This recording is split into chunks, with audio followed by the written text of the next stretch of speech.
Siapa di sini targetnya emas? Terima kasih. Siapa targetnya perak? Perunggu?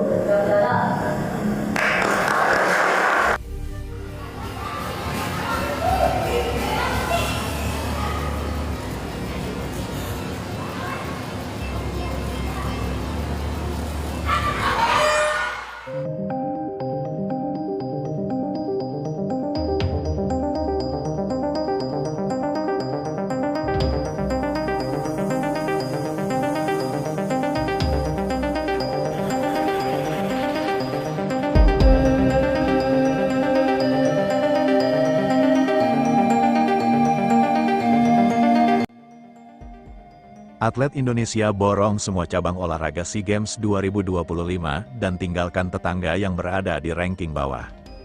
Fans Malaysia panas, atletnya enggak kebagian medali, dan beri pernyataan yang sangat sensasional ini. Namun sebelum kita lanjut ke berita terlengkapnya, alangkah baiknya bagi kalian untuk menekan tombol like terlebih dahulu.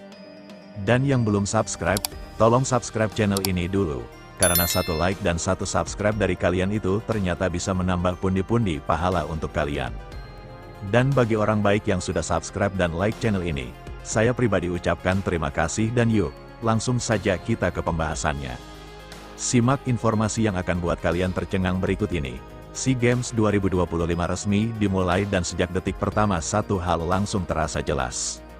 Indonesia datang bukan sekadar ikut meramaikan. Atmosfer pertandingan menunjukkan satu pesan tegas. Kontingen Merah Putih hadir dengan fokus, ambisi, dan mental juara. Perlahan tapi pasti, satu demi satu cabang olahraga Indonesia mulai unjuk gigi dan membuktikan kualitasnya. Ajang ini serasa tontonan penuh emosi. Ada ketegangan, ada drama, ada momen yang bikin deg-degan, tapi juga ada kebanggaan yang sulit dijelaskan dengan kata-kata. Dari lintasan atletik, kolam renang, tatami karate sampai lapangan basket, Indonesia tampil seperti mesin yang terus bergerak tanpa henti. Dan hasilnya prestasi demi prestasi mulai berdatangan. Memasuki hari kedua SEA Games 2025, Indonesia mulai memetik hasil dari kerja keras panjang yang selama ini dibangun. Dari cabang atletik, satu sejarah besar akhirnya tercipta. Diva Renata Jayadi menjadi sorotan utama setelah sukses mengakhiri penantian 22 tahun Indonesia di nomor lompat galah putri. Bertanding di Stadion Athletic Sport Authority of Thailand, Diva melompat setinggi 4,35 meter.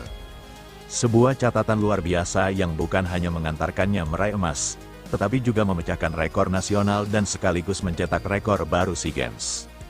Prestasi ini terasa sangat spesial.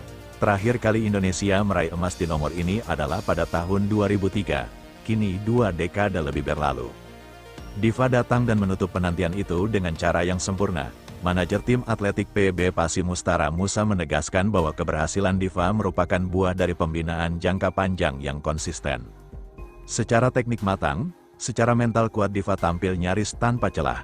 Tak hanya emas dari lompat galah, atletik Indonesia juga menambah koleksi medali perak dari nomor lari. Muhammad Zohri tampil impresif di nomor 100 meter putra.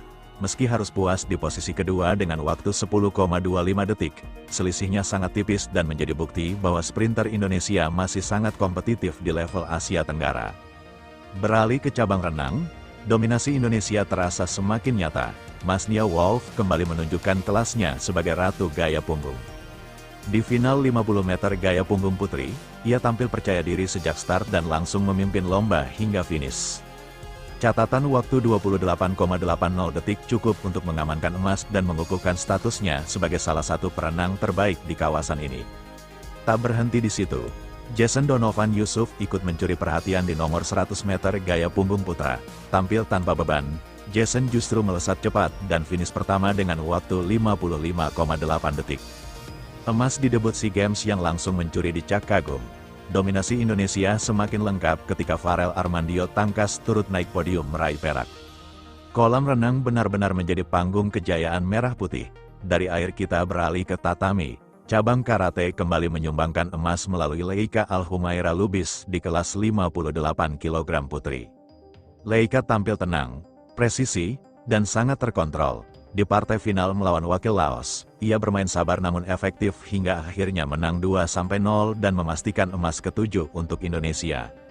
Sebuah bukti bahwa karate Indonesia masih menjadi kekuatan yang disegani di Asia Tenggara. Namun dari semua raihan emas itu, ada satu kisah yang paling menyentuh emosi datang dari basket putri. Timnas Indonesia akhirnya mencetak sejarah dengan meraih emas pertama mereka di SEA Games. Sejak fase grup mereka tampil solid dan penuh determinasi. Kemenangan atas Filipina dan Malaysia mengantar mereka ke semifinal sebelum menyingkirkan Vietnam dalam laga ketat. Di partai final, tekanan semakin besar karena harus menghadapi tuan rumah Thailand. Tapi mental baja para pemain Indonesia benar-benar berbicara. Dengan perjuangan habis-habisan, Indonesia menang 2018 dan memastikan emas bersejarah itu akhirnya jatuh ke pelukan merah putih. Setelah 2 edisi SEA Games sebelumnya terhenti di semifinal, kali ini mereka menuntaskan segalanya dengan sempurna. Inilah gambaran perjalanan Indonesia di SEA Games 2025 sejauh ini. Dari atletik hingga basket semuanya seolah sepakat menyampaikan satu pesan. Indonesia sedang panas, fokus, dan lapar prestasi. Ini baru permulaan, masih banyak laga, masih banyak peluang. Dan jika semangat ini terus terjaga, bukan tak mungkin kejutan-kejutan manis lainnya akan segera menyusul. Dan dari seberang sana ada suara nyaring dari negeri tetangga yang iri melihat kejayaan Indonesia. Terus terang saya bilang melihat prestasi Indonesia di SEA Games 2025 ini benar-benar bikin hati panas. Bukan karena benci, tapi karena kenyataannya terlalu jelas. Mereka datang dengan perencanaan rapi, atletnya percaya diri, masuk pertandingan seperti sudah tahu akan menang. Sementara kita setiap kali kalah alasannya itu-itu saja.